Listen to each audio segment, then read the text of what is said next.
Before we get started, if you enjoy this or any of my other videos, please hit that like button and subscribe.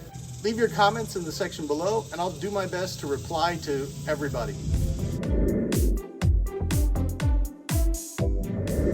Today we're going to talk about something really important, even more important than making pizza, and that's safety.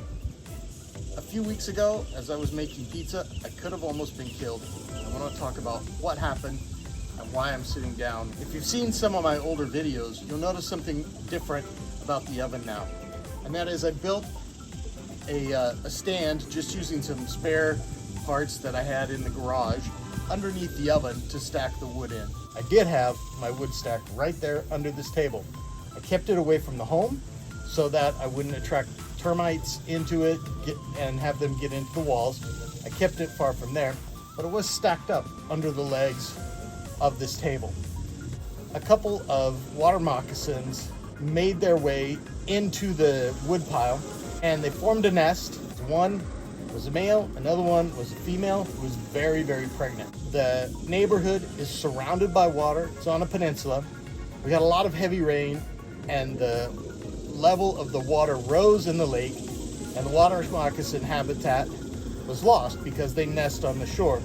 So they came looking for a new place to live and they found the perfect cover in my stack of wood. Now, why would I now keep wood in the same area? Well, it's all about how you do it. Before, it was on the ground and it was just stacked up in here. And so that was perfect. The water moccasins could stay low on the ground, find the gaps in the wood, and crawl in.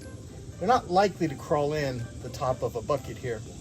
But I do need to be careful with that lid. I'm gonna have to move it because I don't want it to stay there because that could be another hiding place for them. The snakes, when they curl up, they look just like the bark of a tree, like wood, very hard to make them out. So what exactly happened? One morning, we heard Mocha barking outside, and we went outside to see what was going on. My wife did, and she saw there was a snake. Of course, she started screaming. I came out. We ended up chasing the snake up a drain pipe. At that time, we didn't know what kind of snake it was. In this area, there are a lot of bull snakes and a lot of water snakes that aren't poisonous, but it is home to 3 types of pit vipers, including water moccasins. I did a quick online search for the type of snake it was, and I determined that it was either a water moccasin or a cottonmouth. We called animal control, but by that time the snake had gone up a drain pipe, had disappeared in the gutters, was nowhere to be found. We could hear it initially, but eventually it just went away. A few hours later, getting ready to make pizza, I put the cover off the Zio Ciro, and I noticed that Mocha, our Yorkie, to the side of the woodpile, standing there, frozen, shaking a little bit, but not moving from his position, and looking up at me as if something really serious was going on. So I started to gently move apart some of the pieces of wood, and I saw what was the skin of the snake through the wood. Now, fortunately, I hadn't uncovered it.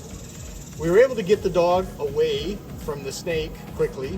Animal control came out, they captured that snake. The animal control officer asked if he could move the wood around from the pile just to make sure there weren't any other snakes in there, which he did. Completely flattened the wood pile, didn't find anything. He was getting ready to leave, and I just said, you know what, I'm gonna restack this wood while you're putting your gear up. As I pulled up a couple of logs and kind of moved them around, I saw another snake coiled up. This one was darker. It was the female. Animal control guy, he only had one bucket with him, so he calls for backup. They come out with another bucket. The 2 of them work together to capture the other snake. They put both of them in buckets. I'm assuming that those snakes have been relocated safely. I wish them no harm, but they're extremely poisonous. If you know anything about water moccasins, one bite from one of those snakes can actually kill you. I don't know a guy my size, but it's definitely not going to be good for me, and chances are I'm going to end up in the emergency room and probably spending a night in the hospital. What have I changed? As you noticed before, I no longer stack the wood there. I do have wood in a bucket there, but the snake's not likely to go over that to bury themselves underneath. It's just not very likely. Here, I've got the wood up off the ground. The slats underneath it have empty spaces between it, so it's easy to inspect them, and also not going to be very comfortable for a snake if he did crawl up onto there.